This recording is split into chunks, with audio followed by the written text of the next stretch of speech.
across to the east to seize the holy city of Jerusalem. We called them the Franks. So, I had to scrap an entire video. And now you may be wondering what that means or why I'm telling you this. Age of Empires 4 has an upcoming DLC whose praises I was singing. It's only $15. It is the Japanese and the Byzantines and 4 variant factions. So there are 4 variants of already existing factions announced. So I was like, oh, maybe this could be an opportunity to add a variant of China that's Korea. Or there could be some sort of other interesting thing. They could add the Bohemians for the Holy Roman Empire. Maybe Austria, I don't know. And a YouTuber named Age of Noob made a video revealing the names of these sub-factions. Now they were, I suppose, the Jade Empire, Joan of Arc, yeah, seriously, the Sultan's Army, and the Order of the Dragon. Now, I don't know about you, but these don't really sound like civilizations. They sound more like armies. So I was like, hey, maybe this is just for the campaign. Maybe these are campaign faction names. That's happened before in Age of Empires. But no, it's been revealed that those were all an elaborate cover story. A cover story for the actual name, which were the Ayyubids, the Order of the Dragon, Zhu Ji's Legacy, and Joan of Arc. So, one of those factions has been revealed, and it's Joan of Arc. Joan of Arc is going to be a unique offshoot with a hero unit that levels up and progresses throughout the ages. Now, this was a mechanic in Age of Empires 3, so if you're familiar with the series, you may be like, oh, come on, Goose, it's not that weird. But no, it is weird. And what I'd like to talk to you about today is this kind of culture of you're not allowed to notice things. I was thinking about this. You're not allowed to notice things, especially if you're a strategy game fan like I am. There are so many shills, fanboys, and pay pigs that you're not allowed to notice things. Now, if someone goes, This expansion ruined the game. It's over. I'm out. I understand why people are hesitant for that. The Byzantines and the Japanese look very fun. They look just fine. The game seems to be in a good place. But I'm sorry. I can't get past this. Joan of Arc is coming. They're adding a hero. And they were like, what if we had a faction where there was a hero who levels up? Joan of Arc died, when she was like 19? And she's going to be there for 4 ages? What happens if she dies? Does she get revived? Is this a hero shooter now? Is Mercy gonna show up? So I just want to talk about this a little bit, and this is just going to be an insane ramble. There's going to be no production quality, I'm sorry. But one thing I do want to say is that people on the forums, they say stuff like,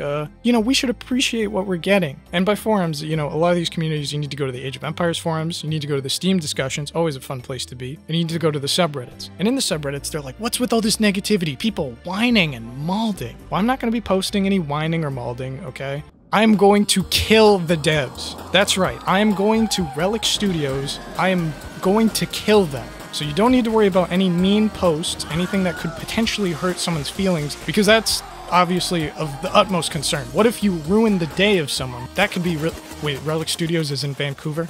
It's in British Columbia? Okay, I guess I'll just rant about it then. Sorry, Relic Studios. Just let's pretend that never happened. Let's make that water under the bridge. Zhu Ji's Legacy. I don't understand how people can look at this and not be critical. Am I crazy? I feel like I'm going crazy. You look at the factions. The Ottomans, the Malians, the Holy Roman Empire, Rus, the Chinese, the English. Zhu Ji's Legacy. Am I not allowed to notice things? That doesn't fit in at all. Factions, Chinese, English, Mongols, Joan of Arc? That's not a civilization, that's a human being! So I don't know if they're taking steps from Sid Meier's civilization, but this whole press release, this whole thing, it just seems like a bad idea to me.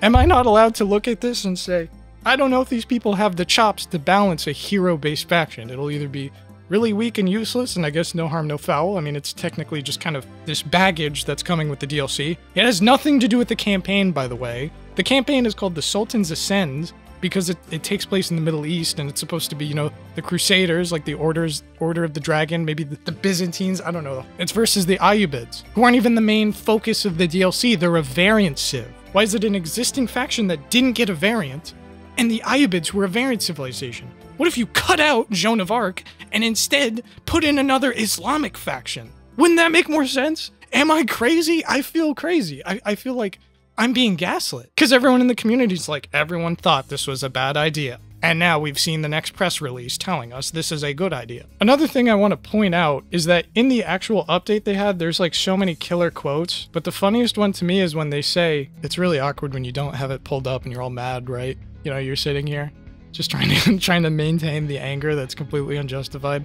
Hold on, folks. What was the inspiration for variant civilizations? To cite one example, we realized we had gone into elite units, but not elite armies. What would an Age of Empires version of a low unit count of army of powerful units look like? What benefit would that provide to players struggling with cognitive load? What awesome gameplay moments could we deliver? From there came the Order of the Dragon.